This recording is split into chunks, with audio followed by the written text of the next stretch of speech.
Hello and welcome to my show. आज हम जानने की कोशिश करेंगे कि सिंदूर 2 अगर होता है, पाकिस्तान और हिंदुस्तान का अगर युद्ध होता है तो उसमें फतह किसकी होगी। हमारे साथ जुड़ेंगे मेजर समरतूर साहब बाद में, लेकिन पहले देखिए ये एक रिपोर्ट जो मैंने बनाई है और जरूर कमेंट में बताइएगा कि आपको ये रिपोर्ट कैसी लगी, क्योंकि अब हम ये रिपोर्ट्स की शक्ल में भी अपने चैनल में चीजें ऐड कर रहे हैं। देखिए ये रिपोर्ट। इस रिपोर्ट में हम पाकिस्तान और भारत की फौजों का एक जायजा पेश करेंगे। पाकिस्तान की टोटल नफरी 7 लाख से थोड़ी ज्यादा है। भारत 14 लाख से ज्यादा फौज रखता है। पाकिस्तान की फौज का बजट भारत के फौज के बजट से बहुत ज्यादा कम है, लिहाजा पाकिस्तान अपनी फौज की टेक्नोलॉजी को मॉडर्नाइज नहीं कर सकता और नया असलहा और टेक्नोलॉजी खरीदने के लिए भी उनके पास पैसे नहीं है। जबकि भारत को देखा जाए तो वो मुसलसल अपने तमाम फौजी प्लेटफॉर्म्स को मॉडर्नाइज कर रहा है और इंटीग्रेटेड एयर डिफेंस सिस्टम्स में भी बहुत ज्यादा सरमायाकारी कर रहा है। पाकिस्तान फौजी साजो सामान के लिए बाहर के ममालिक पर इन्हिसार करता है, जिसमें चाइना सबसे बड़ा मुल्क तस्वर किया जाता है, जबकि भारत ने अपनी फौज की सनत को इतना डेवलप कर लिया है कि अब बड़े पैमाने पर फौजी साजो सामान वो खुद तैयार कर रहे हैं। पाकिस्तान की नेवी को देखें तो पाकिस्तान के पास सिर्फ 8 ऑपरेशनल सबमरीन्स हैं। इंडिया के पास 18 सबमरीन्स हैं और इसके अलावा बेशुमार फ्रीगेट्स और डिस्ट्रॉयर्स हैं। इंडिया के पास 2 एयरक्राफ्ट कैरियर्स हैं, जबकि पाकिस्तान के पास कोई एयरक्राफ्ट कैरियर नहीं है। इंडिया के पास 293 यानी 293 नेवी वेसल्स हैं, जबकि पाकिस्तान के पास सिर्फ 121 वेसल्स हैं। पाकिस्तान के पास डिस्ट्रॉयर्स और एयरक्राफ्ट कैरियर नहीं है, जिसकी वजह से पाकिस्तान की नेवी भारत के मुकाबले में इंतहाई कमजोर दिखाई देती है। पाकिस्तान एयर फोर्स JF-17 जो कि उन्होंने चीन के साथ मिलकर तैयार किए हैं और चंद F-16 जहाजों पर इन्हिसार करती है, जबकि भारत के पास 730 कॉम्बैट कैपेबल एयरक्राफ्ट्स और हेलीकॉप्टर मौजूद है। इसके अलावा भारत का जो एयर फोर्स का फ्लीट है वो भी राफेल Su-30 MKI और मिराज 2000 जैसे जहाजों से मुरस्सा है। इस तरह अगर पाकिस्तान और भारत के दरमियान कन्वेंशनल वॉर होती है तो फिर पाकिस्तान जी अपना तूर साहब बहुत शुक्रिया, वेलकम। कैसा लगी आपको रिपोर्ट? मैंने कहा था ना 2026 में हम और ज्यादा अपने चैनल को डेवलप करेंगे, बेहतर करेंगे।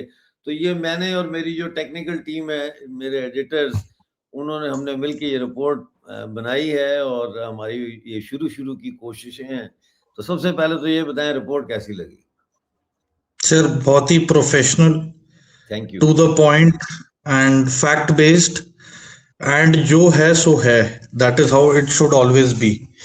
So I am very happy sir that it is coming up in a very professional manner, and I think इसी के साथ sir I would also say कि the people must buy this book.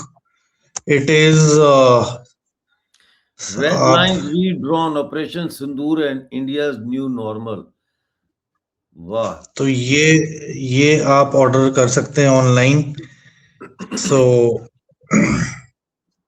इसमें ये authors कौन है इसके authors हैं major general Bipin Bakshi, air marshal Rajesh Kumar, then you have ambassador Anil Trigunayat and brigadier Akhilesh Bhargava. So we have 3 officers of very high rank and with authentication, and we have 1 ambassador. So it's a mix of military and the ambassador, or you could say it's a mix of diplomacy and military perspectives. So this is the latest book.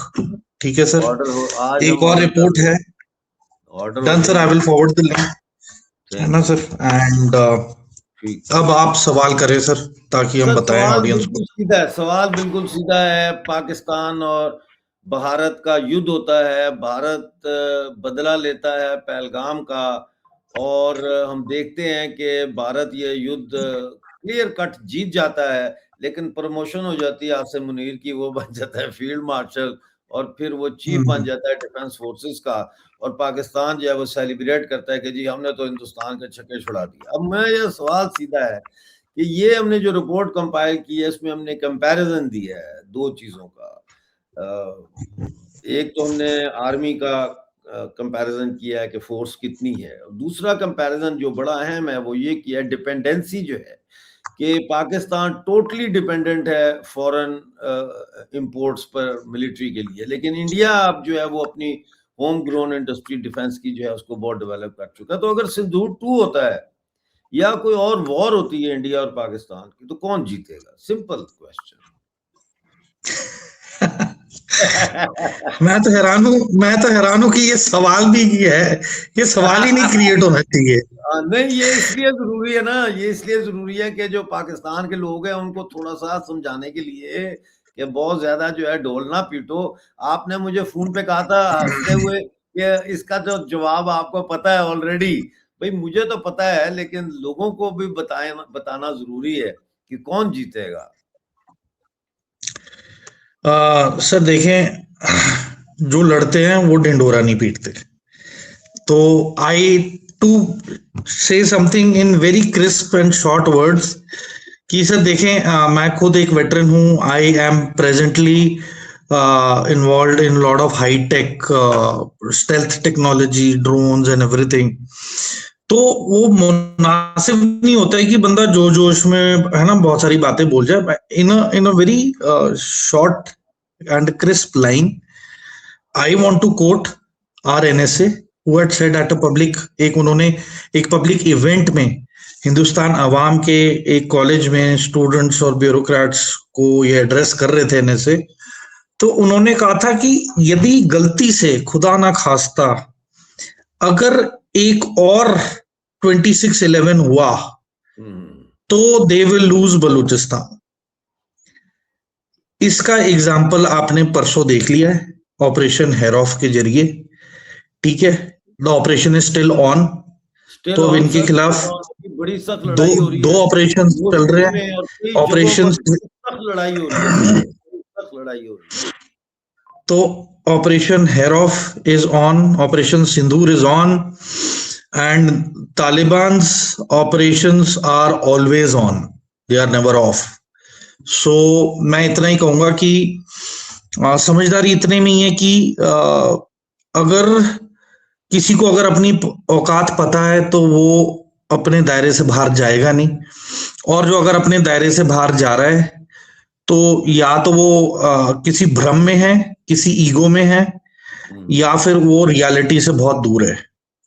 तो अच्छा, एक सवाल यहाँ आज और उठता है, एक और बात यहाँ उठती है, वो ये कि पाकिस्तान के पास अगर फर्ज करें, लेट्स सपोज के पाकिस्तान के पास एयरफोर्स की भी बर्तरी है, यानी उनके पास ज्यादा ताकतवर एयरफोर्स है, ज्यादा जहाज हैं, अच्छे जहाज हैं, इंडिया से भारत से अच्छे हैं, नेवी भी उनकी भारत से पावरफुल है। फर्ज करें भारत के पास 2 एयरक्राफ्ट कैरियर है, पाकिस्तान के पास 4 एयरक्राफ्ट कैरियर, मिलिट्री भी उनकी बड़ी कैपेबल है, सारा कुछ। लेकिन इसके अंदर एक बड़ा अहम फैक्टर है सर, जंग पाकिस्तान क्यों नहीं जीत सकता। इसके अंदर ये है कि ये सारा कुछ होने के बावजूद भी जो बलूचिस्तान में, जैसा आपने जिक्र किया, हैरफ 2 शुरू हो चुका है, यानी बलूचिस्तान में एक इंसर्जेंसी चल रही है, खैबर पख्तूनख्वा में एक तूफान उठा हुआ है, मिलिट्री ऑपरेशंस चल रहे हैं, तालिबान के अटैक चल रहे हैं। फिर नेबरिंग कंट्रीज में देखें आप कि चाइना अब सोच रहा है कि मैं आई शुड स्टे अलूफ, मैं उस तरह से अब पाकिस्तान की शायद मदद ना करूं जिस तरह मैंने सिंदूर 1 में की थी, क्योंकि चाइना जो है वो ब्रॉडर पिक्चर को देख रहा है। इंडिया, चाइना, रशिया, वो ब्रॉडर पिक्चर को देख रहा है, वो ज्यादा अनॉय शायद नहीं करना चाहता भारत को। तो ये सारे फैक्टर्स जो है, इंटरनल पाकिस्तान के फैक्टर्स, पाकिस्तान के डिफेंस को कितना कमजोर करते हैं सर? पहली चीज तो मैं सारी अवाम जो भी ये आज शो या पॉडकास्ट देख रही है, जो मैं अभी बयान देने वाला हूँ इसके आप शॉर्ट्स बना के जरूर शेयर करें पूरी दुनिया में कि आसिफ मुनीर बहुत ज्यादा प्रेशर में है, उसकी जिंदगी थ्रेट में है।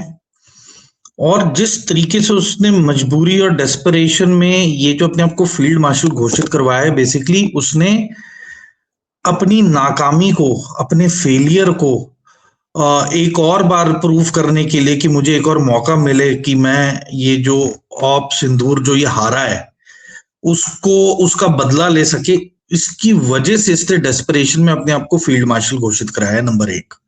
नंबर दो, जिस तरीके से, मतलब आप मुझे एक बात बताएं, पाकिस्तान एयर चीफ की कोई भी स्टेटमेंट नहीं आई है सिंदूर के बाद। It is a matter of very great shame and मैं एक किस्म से कहूंगा कि very sad state of affairs among the try forces of Pakistan की इन तीनों फोर्सेस की आपस में नहीं बनती है। और जिस तरीके से आसिफ मुनीर ने जंग का जो जिस तरीके से इन्होंने हरकतें की हैं, ये मुझे लगता है कि इन्होंने एयरफोर्स को कॉन्फिडेंस में नहीं लिया, पाकिस्तान एयरफोर्स को, और इसलिए पाकिस्तान एयरफोर्स की तैयारी नहीं थी, उसकी नाकामी की वजह से ये इन्हें मुंह की खानी पड़ी और ये जंग हारे हैं ऑपरेशन सिंदूर।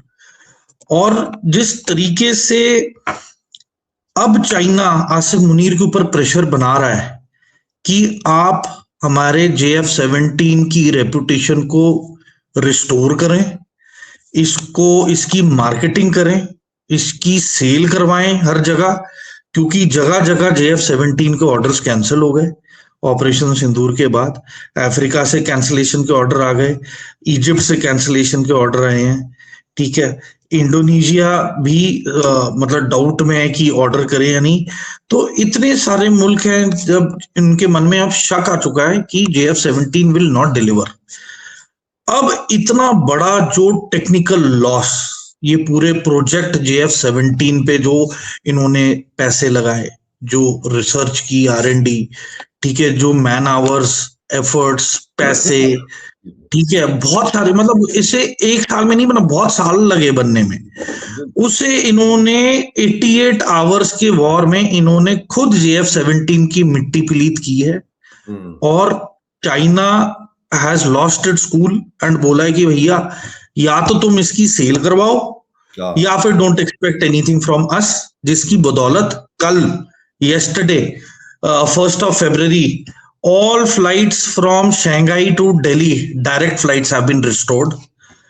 So देखिए, चाइना समझदार है, वो जानता है कि अगर उसने कहीं बिजनेस करनी है तो वो उसके पास जाएगा जो उसको भी फायदा पहुंचाए। सीपेक तो इन्होंने डीरेल कर दिया करप्शन के नाम पे, ठीक है, तो खत्म हो गया किस्सा। हाँ, तो सीपेक का जो धक्का चाइना को लगा है, जिस तरीके से पाकिस्तान ने सैबोटाज किया ये पूरा इनका सीपेक प्रोजेक्ट, और जिसके बदले ये लोग अपने रेयर अर्थ मिनरल्स जो चाइना को ऑफर करने थे, इन्होंने यूएसए को ऑफर कर दिए। तो देखिए, एक लिमिट होती है दगाबाजी।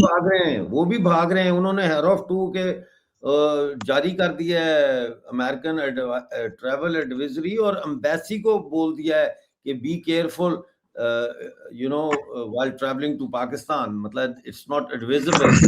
वो भी अब पीछे हटेंगे ये सारी सूरत देख के।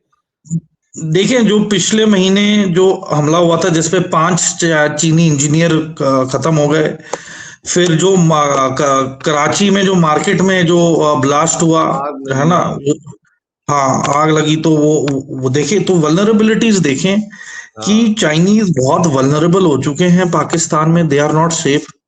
इसका मतलब इंडिया पाकिस्तान युद्ध होता है, सिंदूर 2 होता है, तो पाकिस्तान, आप मुझे बताएं किस लिए, फाइट फॉर व्हाट? मुझे आप बताएं, जिस मुल्क में खाना 3 टाइम का खाना खरीदने का पैसा ना हो, जिसके पास, हाँ, तो देखें ये इनकी हालत है। आर्मर्ड डिवीजन को मोबिलाइज करने के लिए कम से कम 8 से 10 करोड़ रुपए का सिर्फ डीजल लगता है, वो इनके पास है नहीं। तो मैं ये कह रहा हूं कि इनके पास actual capacity to go to war is zero. और अगर इन्हें लग रहा है कि लास्ट मोमेंट पे सऊदी अरब आ जाएगा इनकी हेल्प करने, तुर्की आ जाएगा हेल्प करने, तो देखें, समझदार इंसान वो है जो रेस को जीतने वाले घोड़े पे पैसे लगाए, बिल्कुल कोई हारने वाले घोड़े पे पैसे नहीं लगाएगा। नहीं लगा। और ये बात चाइना को समझ आ चुकी है। चाइना अब पाकिस्तान पे पैसे नहीं लगाने वाला है। अमेरिका, वो तो खैर उनके तो सदर ऐसे हैं कि उसे खुद नहीं मालूम है कि आज क्या बोलना है और परसों क्या बोलना है। सर, एक सवाल और जहां तक पूछना चाहता हूँ, एक छोटा सा सवाल। मैं ट्रम्प को देख रहा था, उसकी बॉडी लैंग्वेज और उसका जो ये उतार चढ़ाव है, फैसले कभी कुछ। सर, डू यू थिंक वो ड्रग्स लेता है? Sir, it will be a very big statement if I say anything, पर मैं इतना कहूंगा कि जो इंसान एप्स्टीन के साथ, जेफरी एप्स्टीन का इतना क्लोज फ्रेंड हो और उसके प्राइवेट आइलैंड्स पे उसकी इतनी विजिट्स हों और जिसके 4,000 फाइनेंशियल ट्रांजैक्शंस हो, वो भी छोटा अमाउंट नहीं, millions of dollars worth of transactions हो, 4,000 ट्रांजैक्शन, तो definitely there are hidden secrets, there is a darker side of things जो हम दुनिया को नहीं, हमें नहीं मालूम है। साइड होती है ना, मेरी भी डार्कर साइड है जिसको मैं बड़ा छुपा के रखता हूँ। हर शख्स की एक हाँ, डार्कर साइड होती है सर। मैंने तो लगता है बिल्कुल। कुछ लैंदा है, कुछ ना कुछ तो लैंदा है। बहरहाल, आपका आज हमारे साथ जुड़ने का बहुत शुक्रिया। पाकिस्तान और भारत का अगर युद्ध हुआ, यानी पाकिस्तान ने कोई पंगा लिया और भारत को मजबूर किया सिंदूर 2 को जो है वो चालू कर दें। वैसे तो वो ऑपरेशनल है, अभी वो पॉज में है, लेकिन वो प्ले का बटन अगर दब गया तो उस प्ले के बटन की धुन से पाकिस्तान के टुकड़े टुकड़े हो जाएंगे, टुकड़े टुकड़े हो जाएंगे। लिहाजा पाकिस्तान को कभी भूल के भी, ख्वाब में भी कभी ये नहीं सोचना कि उसने हिंदुस्तान के साथ पंगा लेना है। बहुत शुक्रिया आज का शो देखने का, उम्मीद है आपको पसंद आया होगा। मेजर साहब, आपका भी जुड़ने का बहुत शुक्रिया। मिलते हैं अगले प्रोग्राम में, उस वक्त तक के लिए मुझे इजाजत दीजिए और अपना बहुत सारा ख्याल रखिए।